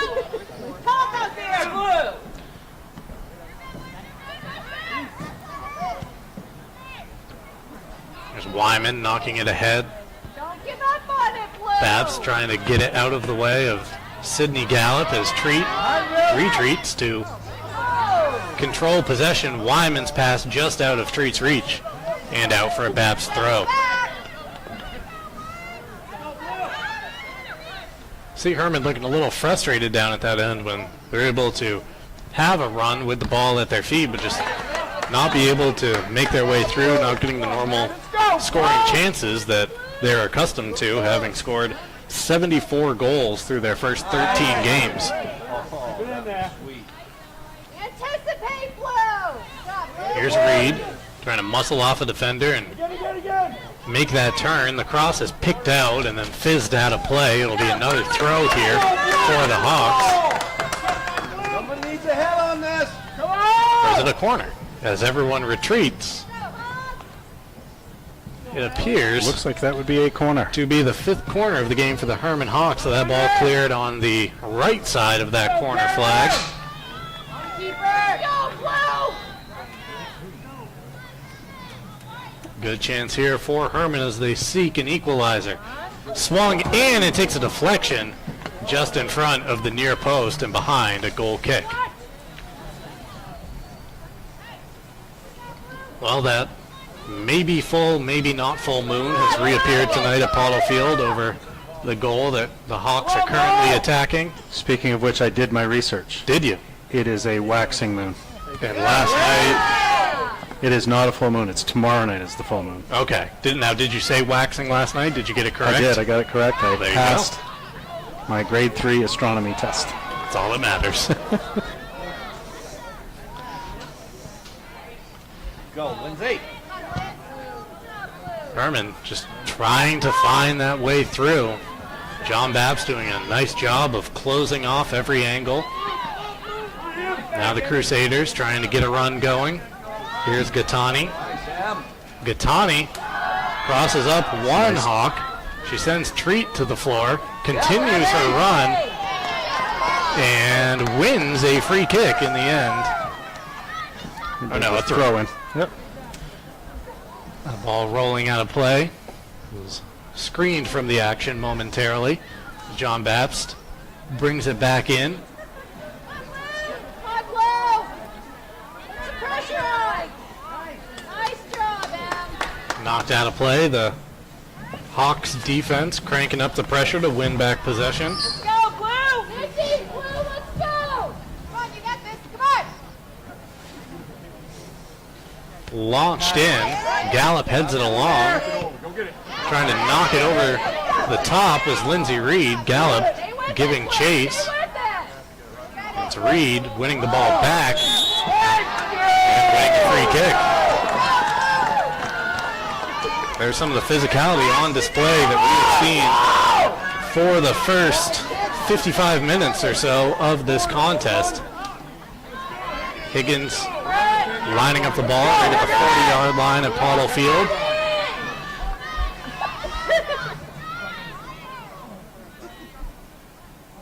Being told now to bring the ball to the other side of the numbers here. I always found that funny. She moved the ball 3 yards, but she's 50 yards from the goal. Higgins sends it down. All of her teammates were on the right side of the net. I think she might have been trying to catch Dwyer out of goal. Once again, looked to skid just a bit as Higgins tried to plant and strike the ball.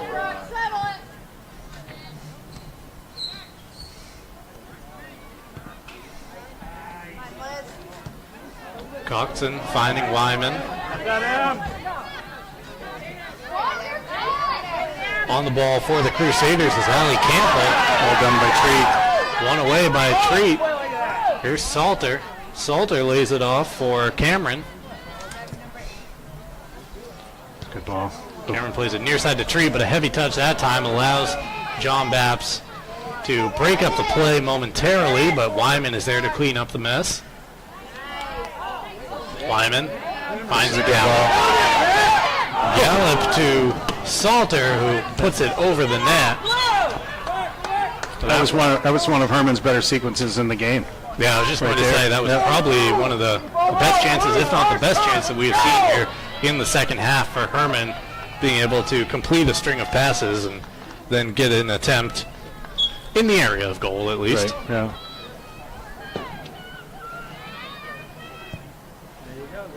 Hermon's strength is that midfield, and we haven't really said their names very much, have we? Now, that's something you highlighted in the first half, how Bapst has a white shirt for every blue shirt in the midfield so far tonight to try to neutralize that strength for the Hawks.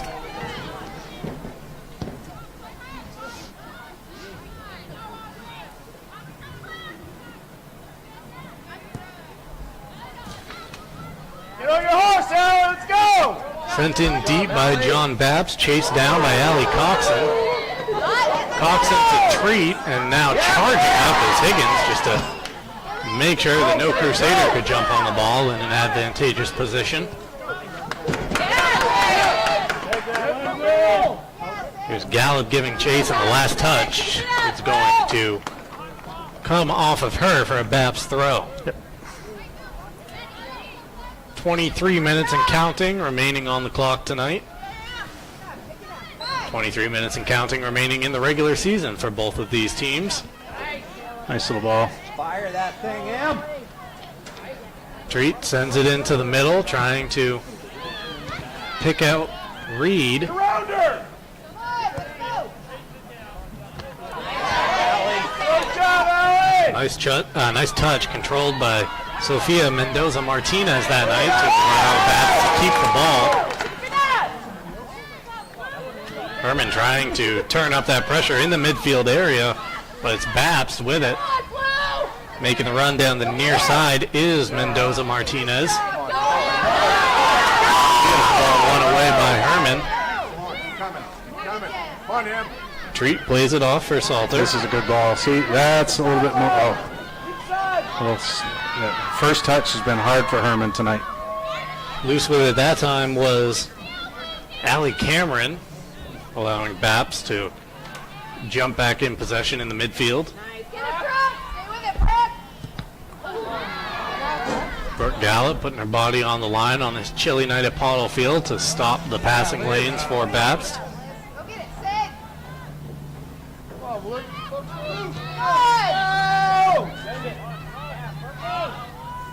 Here's Gallup. Gallup dips the shoulder. She's off and running down the far sideline. And that ball trickles out of play. It'll be a sixth corner of the night for the Hawks. They have yet to find a goal off of a... It's a good idea for Hermon to have Gallup maybe come out of the middle. Have a little bit more green space out on the wings, but also to open up some lanes. If she's going to go out to the touchline, she's going to take a defender with her. You know that's going to happen with that shadow. That might give some other people some room. Blue shirts need to go to the near post. Here's Hermon bringing it in. This is a big cross. It is hit it in, and Hermon has leveled the score with 20 minutes and 53 seconds remaining. Replay this, see who rose above the pack, and was that Wyman? No, I believe that was Gallup. Gallup? No, Sydney Gallup going above the rest to knock in career goal number 108 for the Hermon standout.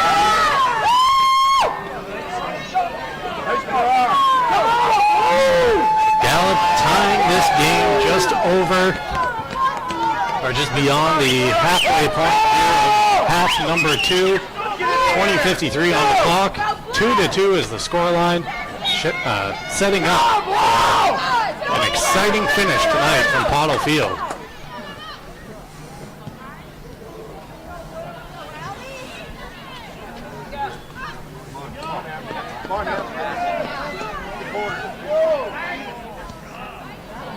Here's Treat.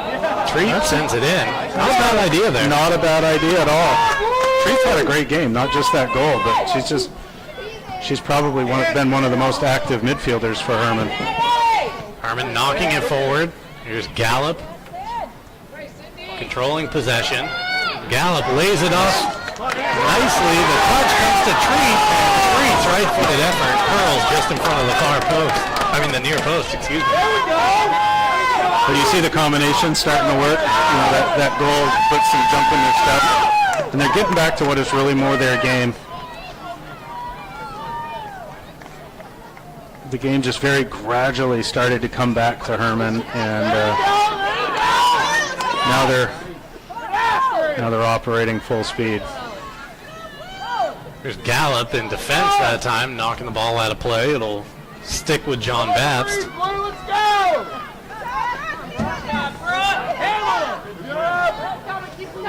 Here come the Hawks once again. Hermon on the attack. Salter trying to make her way through a couple of defenders as the ball knocked away.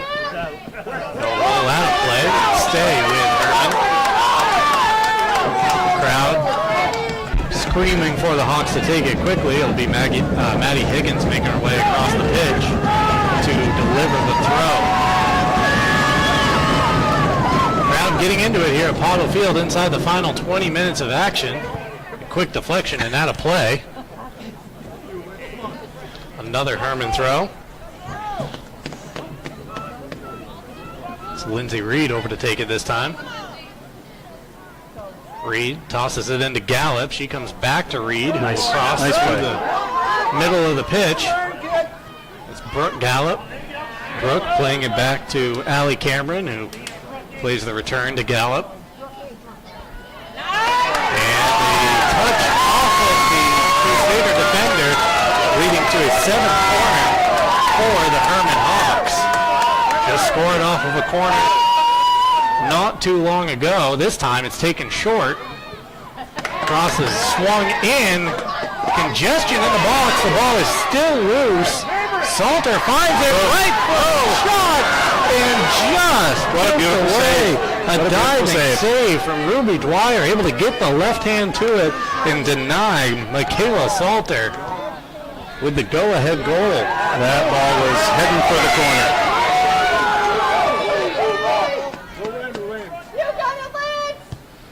It's Reed, the first one to it. Her cross. Nice ball. Played down. It's Salter off the left foot. And then selling out for the save to Dwyer to steer that one behind for yet another corner here. The Hermon Hawks have turned up the pressure at the attacking end. The fans getting behind it at Pottle Field. Again, I think another near post ball would be good. Hermon's had several of those on corner kicks so far in this game. Really going to get some blue shirts to that near post.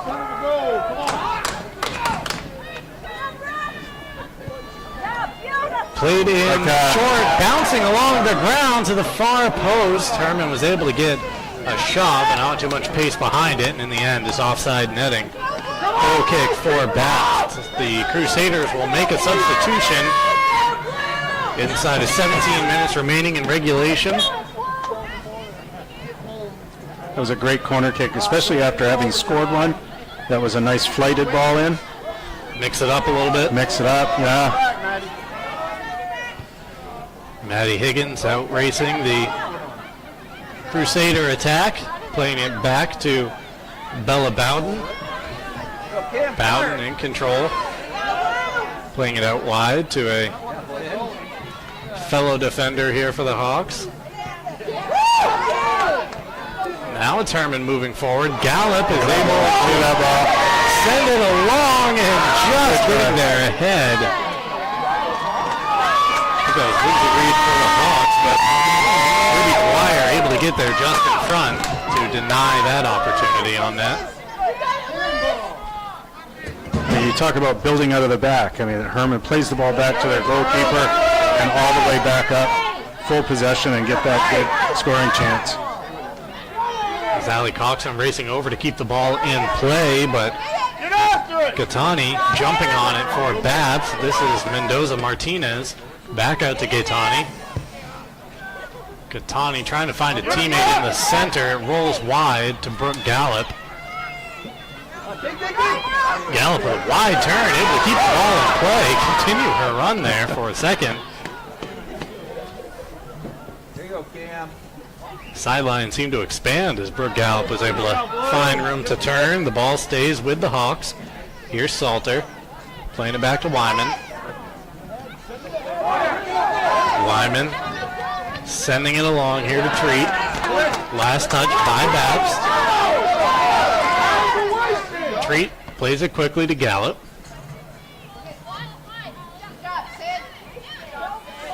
Gallup coming all the way back to the midfield area. She plays it back to Coxon. Coxon knocks it forward over the head of Cameron. Brooke Gallup, once again, just flexing a little too much muscle for the ref's liking. The first half, it was Sydney Gallup getting called for a bit of roughness. This time it's Brooke Gallup and a free kick to John Bapst.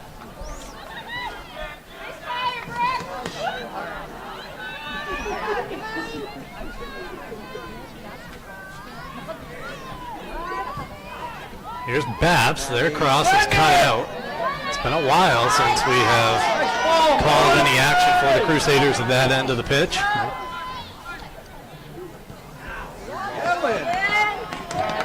Knocked out of play off of Hermon. Possession will stay with Bapst off the throw. Right in front of the Hawk bench. Players huddled under blankets that aren't currently on the pitch. I wonder what the temperatures are outside. It's nice and toasty here in the press box here at Pottle Field. Spectators! That's our job. Outside, looking at air temps of around 47, but a real feel down around 40 degrees, so a chilly night here on the final night of regular season action.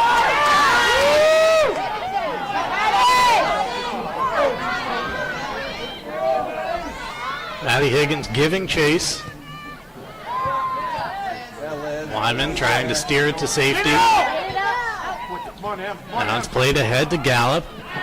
Gallup rolls it into space, giving chase. And following the ball all the way out of play for the Hawks. It's Reed. She brings it back into Treat. Treat knocks it along and then played out by Bapst. Another throw here for Hermon.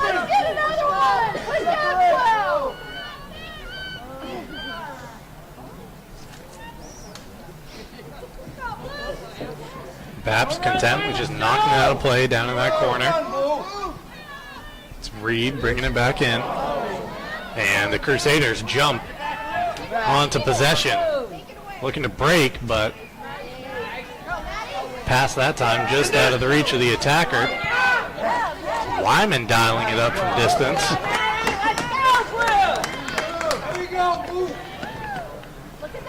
You see the shape and form returning to Hermon's game.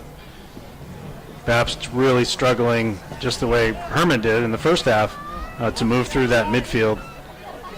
Bapst is now, maybe a little fatigue is setting in, I don't know, but Bapst is doing a little bit more longer passing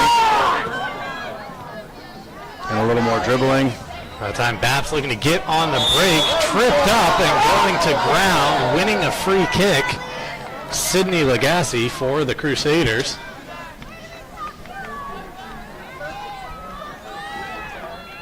Will be Gaetani, the goal scorer, standing over for John Bapst.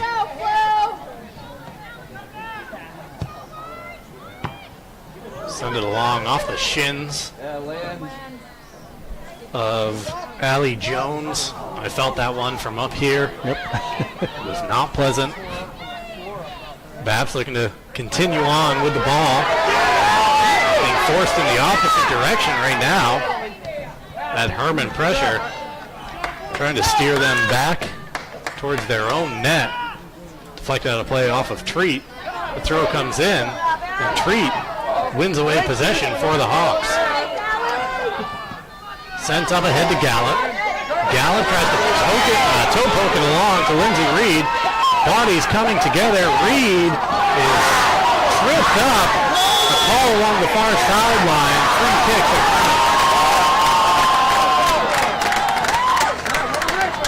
Free kick from a very dangerous area right now inside the final 10.5 minutes of action here at Paul Field.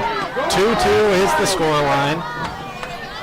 Allie Cameron standing over the ball. 25 yards. Not a bad shooting distance. See what Cameron does here. She's thinking goal and puts it just over the crossbar and out of play. She was looking for that top right corner and just needed a little drop or bend on it. Ruby Dwyer to bring the ball back in for the Crusaders. Or Gallup for the first touch that time, trying to send it to sister Sydney. Sydney goes to ground. Once again, the Hermon faithful looking for a call that's not there. Well, good no call by the official because that type of play has been allowed all game. Can't change it now with so that's right. 9.5 minutes left on the clock. Here's Wyman. Wyman up ahead. The ball bounces in the opposite direction that Reed was breaking. And Bapst is able to clear. Gaetani now playing it around Coxon. And all kinds of Hawk defenders jumping back into play to win away possession. This is Maddie Higgins finding herself in some space and sending Sydney Gallup running after the ball. Gallup crosses it in. No one home for Hermon. Bapst content with just playing it around the attacker and rolling the ball out of play. Setting up for a frantic finish here at Paul Field tonight. Emily Treat to bring the ball back in. Treat finds Reed. Back to Treat. Has to square it up for Sydney Gallup, but it's picked out by John Bapst. Let's go, Blue! Wake up! Deflected out of play. It will stay with John Bapst for a throw.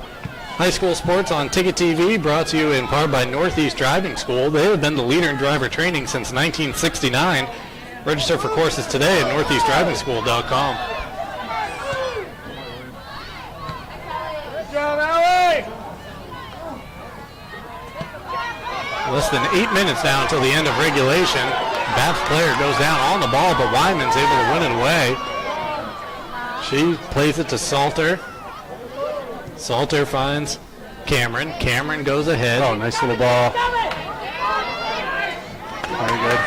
Here's Treat trying to curl it in. She does! Her second goal of the game. Both from distance. With just over 7.5 minutes remaining, look at this take from Emily Treat, lofting it over the keeper's head and into the back of the net.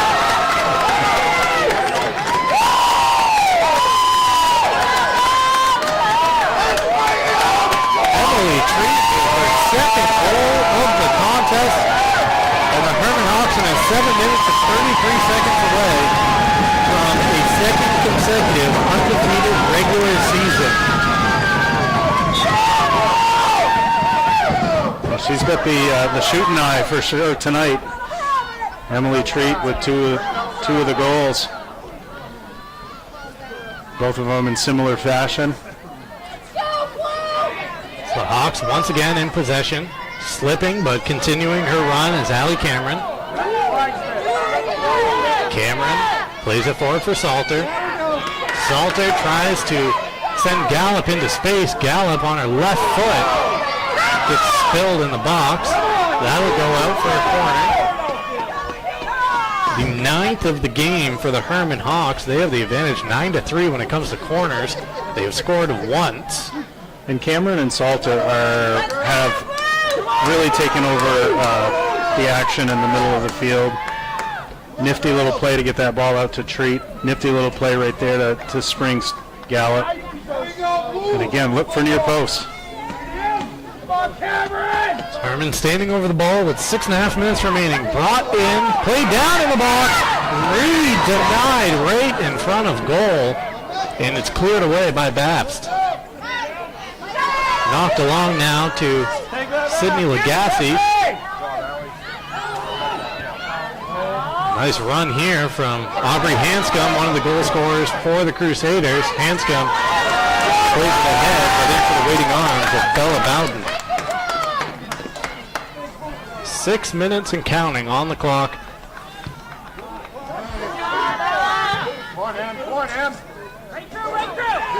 Gallup, quick pass played ahead to Reed. It's just Reed and the keeper. She plays around one defender. Look at that. Reed. Can you get much cooler to give the Hermon Hawks a 2-goal advantage? Fantastic. Watch this. Look at this, with 2 defenders trailing, just slams on the brakes, sends one of them in the opposite direction, puts the keeper to ground, slots it into the back of the net. Well done. And you see, we saw this over at Old Town. You see the run, the pass, and getting behind that defense, and then a really good solid finish.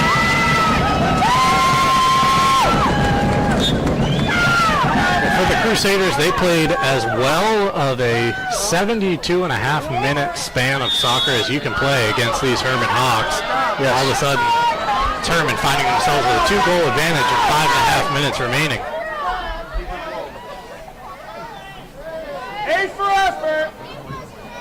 Samantha Mitchell standing over the ball for the Crusaders. She'll knock it ahead.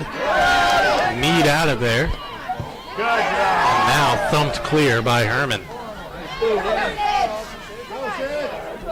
Gallup on the ball, splitting a couple of defenders. And that is taken out. Referee says good challenge. That was a very good challenge. Gallup was sent to ground, but the collision was mostly at the ball.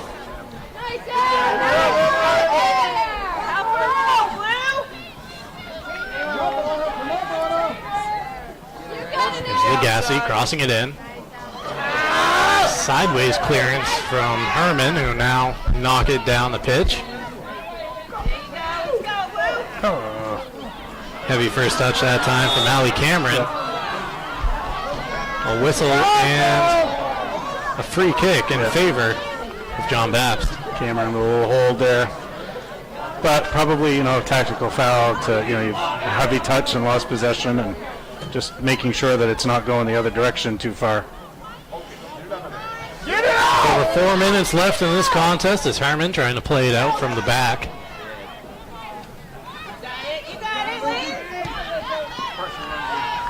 Get it, Allie! Knocked along by Bapst. It's Allie Coxon right there to play it off to a teammate, Maddie Higgins, sending the ball into the bleachers. Thrown back in by Bapst, cut out by Wyman, but it'll make its way across to another Crusader. Ball's played in over the head of everyone and into the waiting arms of Bella Bowden.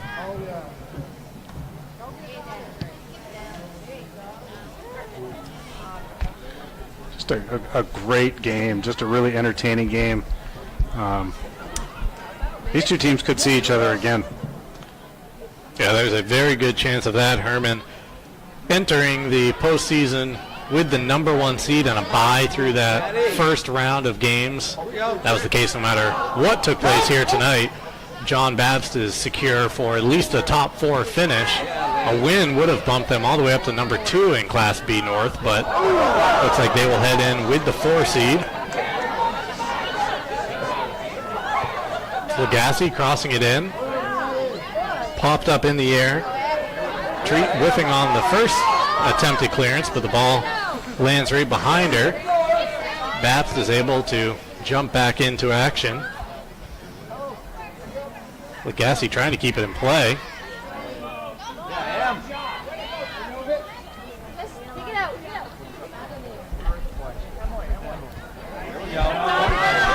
There's Treat in space for the Hawks. She plays it forward.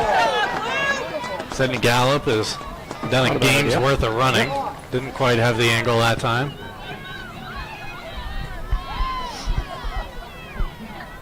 Yeah, Brooke! Yeah, Brooke! 2-minute warning of this one. As Treat has the ball at her feet. Continuing her run. Slicing through 2 defenders. She shoots and gets through. And Treat is rewarded. The hat trick. Splitting those defenders. Splitting the 2 defenders. It looked like Ruby Dwyer was in position, but sometimes when it's your night, it's your night. It's your night. That's the case for Emily Treat, who had the 2 long-range goals. And on that one, just put it on target, and sometimes good things happen. That was Mo Salah-esque. That really was. No, that was that Liverpool might be calling up for a contract right there. Emily Treat is just the person on the spot tonight for Hermon. It is yet another 5-goal effort for the Hermon Hawks. Their 11th 5-goal effort of the season. They might not be done. As a free kick is awarded to the Hawks from a threatening position. Is it a free kick? That was very close to the edge of the area.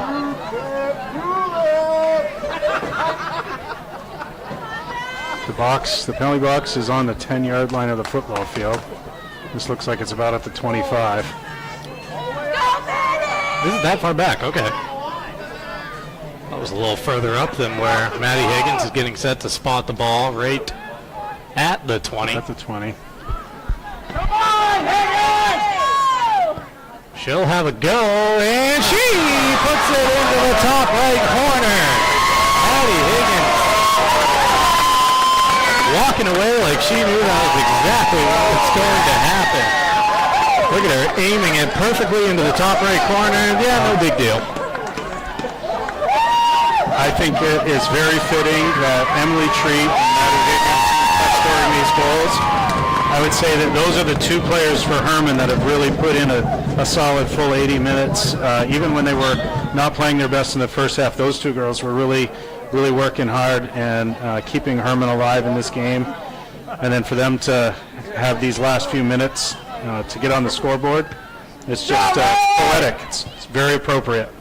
5 of the 6 goals tonight for the Hermon Hawks scored by seniors on senior recognition night. The hat trick for Emily Treat, a goal for Sydney Gallup, and a goal now for Maddie Higgins. Lindsay Reed also finding her way onto the score sheet here in the second half. As the final seconds are ticking off at Pottle Field, will be yet another undefeated regular season for the Hermon Hawks. Nice ball. You got it, Liz.